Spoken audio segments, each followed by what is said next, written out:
Asante sana kwa kuendelea kuwa nasi. Na ujenzi wa barabara ya Rironi Mau Summit utakamilika kufikia mwezi Mei mwaka 2027. Akiongoza uzinduzi wa ujenzi wa safu mbili za barabara hiyo, Rais William Ruto alisema mradi huo utaashiria hatua ya mabadiliko katika safari ya miundo msingi ya Kenya na kutoa fursa ya uchukuzi wa haraka, usalama barabarani na ushirikiano thabiti wa kibiashara katika kanda ya Afrika Mashariki. 1, 2 and 3. Tumshangilie Mheshimiwa Rais kwa makofi. Sehemu ya kwanza ya barabara hiyo inajumuisha kilomita 81 kati ya eneo la Rironi katika kaunti ya Kiambu na Gilgil katika kaunti ya Nakuru, ilhali ujenzi wa safu mbili za barabara kati ya eneo la Rironi, Mai Mahiu na Naivasha ni umbali wa kilomita 58.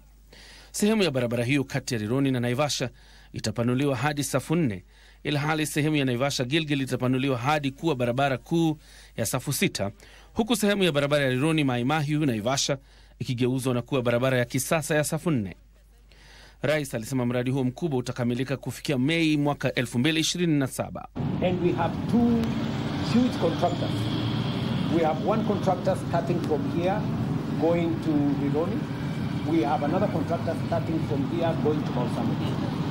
And we have split the road into 4 sections, and they will run concurrently because we want this road to be delivered in the shortest time possible.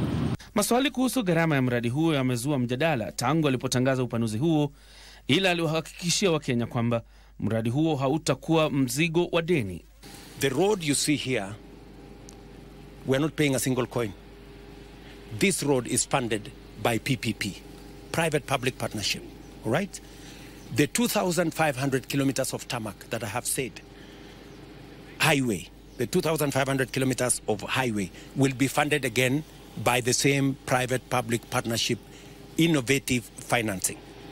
Mradi huo wa gharama ya shilingi bilioni 112 utatekelezwa na shirika la barabara na madaraja la China na mdhamini wa bodi ya hazina ya kitaifa ya jamii.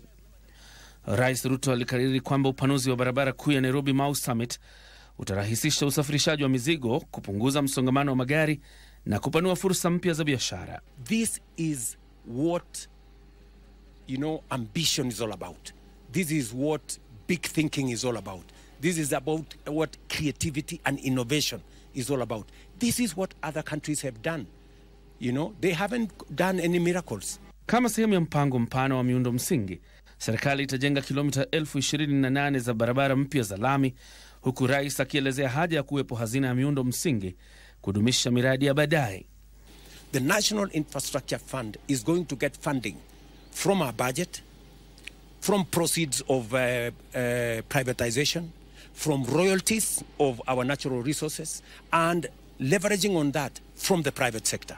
So we are looking at a new way of financing that does not lead Kenya into more borrowing, that does not lead Kenya into more taxes, but is innovative using the assets that we already have. Pia alitangaza kuwa ujenzi wa reli ya kisasa ya SGR kutoka Naivasha hadi Malaba utaanza Januari mwaka ujao ili kuunganisha Kenya na eneo la magharibi na kuimarisha biashara ya kikanda. Already Uganda have procured on their side the SGR from Malaba to the border of DRC.